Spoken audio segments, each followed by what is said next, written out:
Technopak polymers के share बुधवार यानी 30 नवंबर को बीएसई पर 16% से ज्यादा के उछाल के साथ 115 रुपए के अपने सबसे ऊंचे स्तर पर पहुंच गए। इस एसएमई कंपनी के शेयर इसी महीने 16 नवंबर को बीएसई पर लिस्ट हुए हैं और तब से अब तक इसमें इशू प्राइस से करीब 107% का उछाल आया है। टेक्नोपैक पॉलीमर्स का आईपीओ इशू प्राइस 55 रुपए था और ये 16 नवंबर को 77.50 रुपए के भाव पर बीएसई पर लिस्ट हुए थे। इस तरह लिस्टिंग के बाद से पिछले 15 दिनों में इस शेयर में अब तक करीब 48% की तेजी आ चुकी है। Technopak polymers Bombay stock exchange के एसएमई प्लेटफॉर्म पर लिस्ट होने वाली 407वीं कंपनी है। कारोबार बंद होने के समय कंपनी के शेयर बीएसई पर 9.70% की बढ़त के साथ 108 रुपए के भाव पर बंद हुए। टेक्नोपैक पॉलीमर्स ने हाल ही में SACMI 26/22 beverages cap production line machine खरीदने का ऑर्डर दिया है। ये मशीन प्रति घंटे 60,000 कैप का प्रोडक्शन करती है। टेक्नोपैक इस मशीन को इटली की SACMI IMOLA कंपनी से खरीद रही है। इस मशीन की कुल लागत 9,30,000 यूरो है और कंपनी इसका 25% यानी करीब 2,32,500 यूरो की एडवांस पेमेंट कर चुकी है। भारतीय रुपए में इस पूरे प्रोडक्ट की लागत 10.88 करोड़ रुपए की है। कंपनी इस मशीन को गुजरात के मोरबी में स्थित अपने प्लांट में लगाएगी, जहां इसके लिए जगह बनाई जा चुकी है। साथ ही कंपनी को इंडियन ओवरसीज बैंक ने इस प्रोजेक्ट के लोन के लिए सैद्धांतिक मंजूरी भी दे दी है। टेक्नोपैक पॉलीमर्स एक पैकेजिंग कंपनी है। ये एफएमसीजी पैकेजिंग के लिए प्लास्टिक और पेपर प्रोडक्ट बनाती है और सप्लाई करती है। कंपनी का मार्केट कैपिटलाइजेशन करीब 58.3 करोड़ रुपए है और इसकी करीब 73.52% शेयर होल्डिंग प्रोमोटर्स के पास है। बता दें कि यहाँ मुहैया जानकारी सिर्फ सूचना हेतु दी जा रही है। मार्केट में निवेश बाजार जोखिमों के अधीन है। निवेशक के तौर पर पैसा लगाने से पहले हमेशा एक्सपर्ट से सलाह लें। मनी कंट्रोल की तरफ से किसी को भी पैसा लगाने की यहाँ कभी भी सलाह नहीं दी जाती है।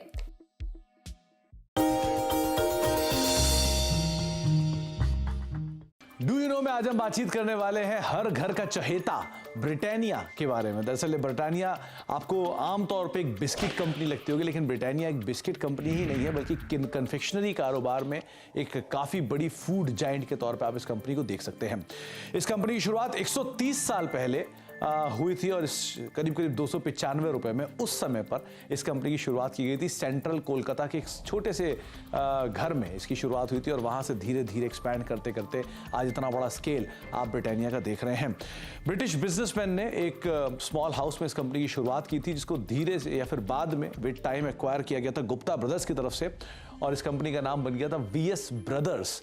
लेकिन विद टाइम इस कंपनी में मल्टीपल चेंजेस हुए ओनरशिप को लेकर, जिसके बाद और फेरबदल हुआ और एक ऐसा भी समय आया 1979 में जबकि नेबिस्को ब्रांड, जो ओरियो के एक संस्थापक के तौर पे जानते हैं, जिनको आप ओरियो बिस्किट को अगर आप जानते हैं तो वो नेबिस्को की ब्रांड रहे हैं, उन्होंने इस कंपनी को एक्वायर कर लिया था। एक मेजर स्टेक करीब 27-28% के आसपास स्टेक वो इस कंपनी के अंदर ओन करते थे।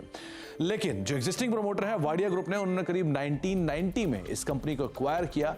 तो आप अंदाजा लगा लिए करीब 3 दशक से ज़्यादा का हिस्सा जो है वो एग्जिस्टिंग प्रमोटर्स के पास इस कंपनी का है। इसके अलावा एक और इंटरेस्टिंग फैक्ट ये भी है कि वर्ल्ड वॉर 2 जब हुआ था तो इस कंपनी को एक ऑफिशियल पार्टनर के तौर पर चुना गया था। जो ये कंपनी जो सैनिक थे उनको फूड बिस्किट्स प्रोवाइड कराती थी, जो कि उनके आगे के लिए कामकाज करते थे। तो एक बड़ा इंटरेस्टिंग फैक्ट ये भी है कि आर्मी को भी ये कंपनी सप्लाई करती थी वर्ल्ड वॉर 2 के अंदर।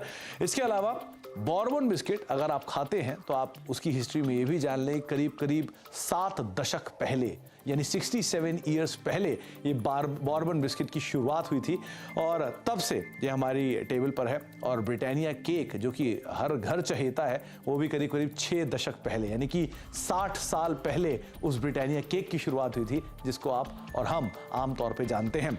इतना ही नहीं, कंपनी को 95% से ज़्यादा रेवेन्यू जो है वो बिस्किट कारोबार से आता है और बाकी कारोबार जो है वो करीब 5% के आसपास का हिस्सा कंपोजिट करते हैं। मैरी बिस्किट जो कि कंपनी का एक बड़ा फेमस बिस्किट है, वो 1874 में उसकी शुरुआत हुई थी। लंदन बेकरी पीक फार्म्स ये वो कंपनी है जिसने उस बिस्किट की शुरुआत की थी और ये एक इंटरेस्टिंग फैक्ट ये भी है कि जो ग्रैंड डचेस है मारिया और साथ साथ ड्यूक ऑफ एडिनबर्ग, उन दोनों की शादी के उपलक्ष्य में या उसकी खुशी में इस बिस्किट को नाम दिया गया था और तब से बिस्किट धीरे धीरे करके फेरबदल हुए और आज हम इसको मारी गोल्ड के तौर पे भी जानते हैं।